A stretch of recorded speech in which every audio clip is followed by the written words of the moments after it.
নমস্কার সবাইকে। তো বিয়ে বাড়ির ব্লগের পার্ট 1-এ তোমাদের সকলকে জানাই স্বাগত। আমি বলি আমরা কিন্তু প্রচণ্ড লেট করে ফেলেছি, কারণ আমাদের সকালবেলা 7:30টার মধ্যে বেরোনোর কথা। এখানে আমরা বেরিয়েছি 9টার সময়, মানে বুঝতে পারছো কতটা পরিমাণে লেট হলেও আর কিছু করার নেই, কারণ আমরা ঘুম থেকে উঠতেই অনেকটা দেরি করেছি। তারপরে এই বাচ্চাগুলো তো রয়েইছে, তারপরে আমরা বাড়ির সবাই মিলে রেডি হয়ে ফাইনালি আমরা বেরোই। চলো এবার একদম ওখানে গিয়েই দেখা হচ্ছে। তো ফাইনালি আমরা পিসির বাড়ি চলে এসেছি। আমাদের আসতে মোটামুটি 20 মিনিট মতো টাইম লেগেছে। আর তোমরা বলে না তো যে আমাকে এই লুকে কেমন লাগছে, ফটাফট কমেন্ট করো। আর এই হচ্ছে গিয়ে আমাদের ব্রাইড, এ হচ্ছে আমার পিসতুতো দাদার মেয়ে।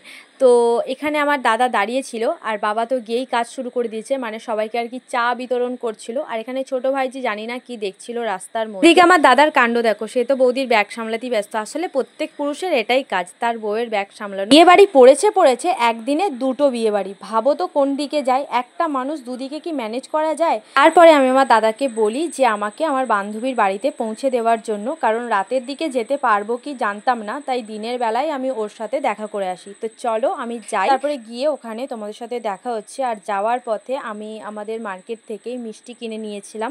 ওর সাথে আমার এতদিনের বন্ধুত্ব, কিন্তু ওর প্রপার বাড়িটা কোনটা সেটা আমি জানতাম না, তাই আমার দাদা আর কি একটা কাকুর কাছ থেকে জেনে নিচ্ছিল। তো ওই কাকুরই ওই পাড়াতেই বাড়ি। আর রাস্তার অবস্থা দেখতে পাচ্ছ কি কন্ডিশন,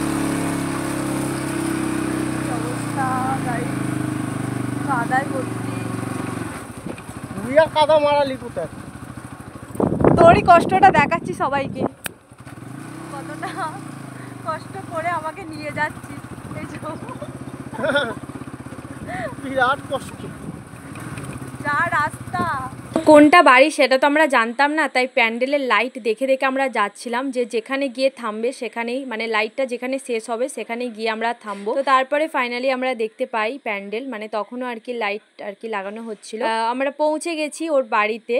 তো কার বিয়ে তোমরাও নিশ্চয়ই এক্সাইটেড হয়ে রয়েছো যে আমার কোন বান্ধবীর বিয়ে। তোমরা তাকে আমার আগের ব্লগে অবশ্যই দেখেছো, সরস্বতী পুজোর দিন দেখেছি, জানি না মনে আছে কিনা। এই হচ্ছে আমাদের মিষ্টি কোণে তৃষা। তো বলো তো কার কার মনে আছে, কমেন্টস করে জানাও। আর এখানে ছিল সমস্ত তত্ত্ব, দেখতেই পাচ্ছ। আর ও তো বিয়ের দিন প্রচন্ড ব্যস্ত ছিল, তার কারণে ও ঠিক করে মেকআপটাও করতে পারেনি।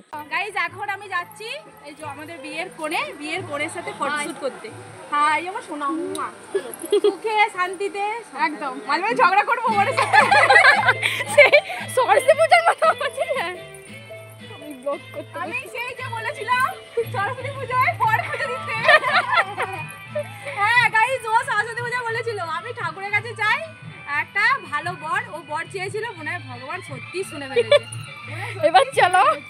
তারপরে আমি তৃষার সাথে কতগুলো ফটো তুলে নিচ্ছিলাম, আর ওর অনেক তাড়াতাড়ি গায়ে হলুদ সমস্ত কিছু হয়ে গিয়েছিল। তারপরে সবাই যাচ্ছিল জল ভরতে। তো এখানে সবাই রেডি হচ্ছিল বেরোবার জন্য, আর আমি সাইডেই দাঁড়িয়েছিলাম। ও না অনেকটাই এগিয়ে গিয়েছিল, তারপরে মাঝখান থেকে আমরা একসাথে। তারপরে বান্ধবীর বিয়ে বলে কথা, একটু নাচবো না সেটা তো হতেই পারে না। তো তারপরে এখানে ও নেমে পড়লো আর কি জলেতে। জলে পুরোপুরি নামেনি, কারণ জলটার কন্ডিশনটা অনেকটাই খারাপ ছিল। তারপরে তো একটু ফটো তুলছিল, আর আমরা ওপর সাইডেই দাঁড়িয়েছিলাম, কারণ প্রচুর পরিমাণে বৃষ্টিও নেমে গেছিল ওই টাইমটায়। তারপরে এখানে ক্যামেরা কাকু তো দাঁড়িয়ে, মানে ছাতা নিয়ে দাঁড়িয়ে পড়েছে, দেখতেই পাচ্ছ। আর আমরা সবাই গাছতলার নিচে দাঁড়িয়েছিলাম এখানে একদম ভিড় করে। পরে আর বৃষ্টির জন্য আমি একদমই ভিডিও বানাতে পারিনি আর কি ফোন বার করে। তারপর ওদেরকে টাটা করে আমি দুপুর বেলায় বেরিয়ে পড়ি। 1-1.5 ঘন্টা যতক্ষণই ছিলাম আমি তৃষার কাছে, আমি প্রচণ্ড মজা করেছি ওদের সবার সাথে। তো এবার আমি যাব হচ্ছে পিসির বাড়ি, কারণ ওখান থেকে খুব একটা ডিস্টেন্স নয় আমার পিসির বাড়ি। প্রথম থেকে ব্লগটা কেমন লাগলো অবশ্যই কিন্তু তোমরা কমেন্টস করে জানিও। আর বাকিটা নেক্সট পার্টে আসছে, দেখার জন্য কারা কারা এক্সাইটেড কমেন্ট করো।